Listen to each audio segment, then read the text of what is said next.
Hello guys! So we're here right now at this place. So ayan, kape muna bago mag-practice ng driving. So ayan na nga guys. So super quick ang kape namin ngayon kasi nga kailangan na namin magmadali kasi nga super hapon na. So ayan, kung nakikita niyo yung paligid, super napakaganda kasi sunset na yan nung time na yan. So, it's around 3 to 4 p.m. So, ayan, kaya nga nagmamadali kami. Otherwise, magagabihan kami mag-practice ng driving. So, ayan na nga, napakaganda ng paligid, na-amaze ako. So, dahil yan, inikot ko para makita ninyo yung pinakamagandang place or spot na nakita ko. Yan, no, tingnan mo, diba? Tadaan! Ayan, super ano na siya, ganda ng sunset. Ayan.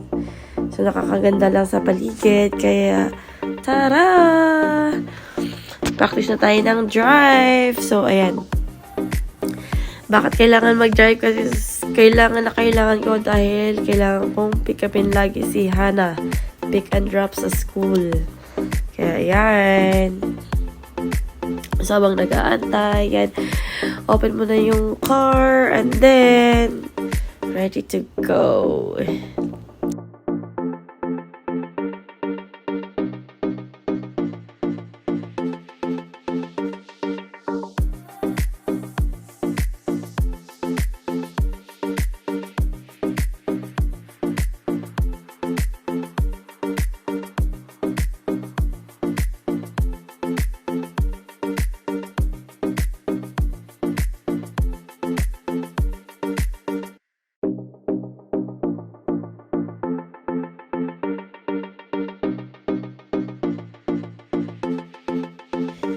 So, ayan guys, nagre-ready pa yung driver nyo. So, for safety, kailangan natin ng mag-seatbelt on. Yan, kailangan natin yan sa pagdadrive. Yan yung required pag nag-road test para sa safety, sa pangkalahatan. Especially ikaw sa driver kasi ikaw yung nagdadrive. So, yun nga, we're ready to go.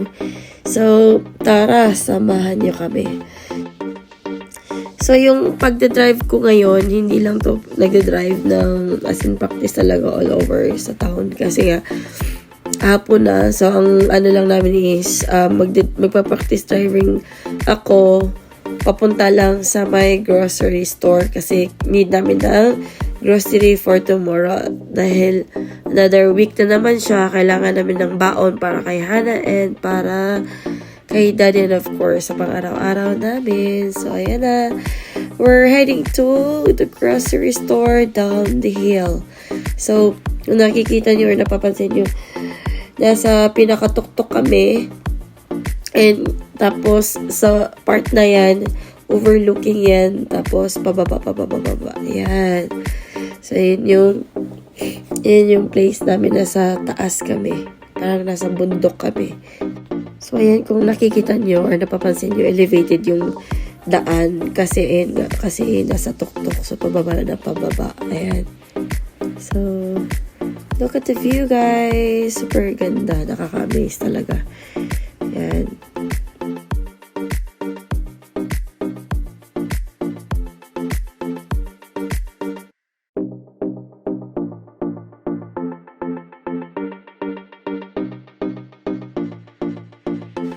So, ayan guys. So, since nandito na tayo sa pinakababa, kailangan natin mag-turn right.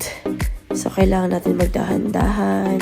Kasi kailangan natin i-merge yung sasakyan natin pakaliwa. So, kasi kailangan natin mag-straight. So, ayan yung itsura ng paligid. So, right at that, yung place na yan, makikita nyo yung sa left side, IGA, so may mga Dolorama and yung mga restaurant and pharmacy. Sa right side naman, sa Marks, tapos yung sa Canadian Tire. So, straight yan. Nandito yung 7-Eleven, tapos kanan, Home Hardware. So, yan, may train yan guys. Yan, madadana natin. So, dyan naman sa unahan is yung 4-stop way. So, kailangan bigayan kung sino yung mauuna, siya yung makakapas. So, yan, dire-diretso lang kami, then going to second kanto. Then, pwede na mag-start going to the grocery store. So, ayan. Ganun lang siya kaliit na town. Hindi siya sobrang kalakihan. Siguro, basta ang liit lang niya sobra. Pero, ang kaganda lang is nandun yung mga groceries. Tapos, nandun, lahat ng mga bilihin halos nandyan na. So, okay lang siya na town. For us, ang ganda siya manirahan dito kasi napakatahimik lang. Ayan. So, we're almost there. Ayan. So, ayun na nga guys. Yun lang naman yung purpose. Bakit nag-drive ako. Kailangan akong tahakin yung road na yan kasi minsan kailangan natin talaga mag-grocery. Hindi naman araw-araw pero kailangan. Kahit like once in a week. Ayan. So, ganyan lang talaga siya na town. So, sa unahan, makikita nyo rin yung elementary school or primary school. So, dyan, kailangan natin mag-minor kung school time or school days. Kailangan 30 lang maximum yan. Tapos, kung wala naman, pwede siyang 40 to 50. 40, yan, ganyan. So, ayan. Pero pag sa highway naman guys, sa town namin, kailangan pag nasa highway is dapat naka-maximum ka ng 70. Yan. Speed limit mo is dapat 70.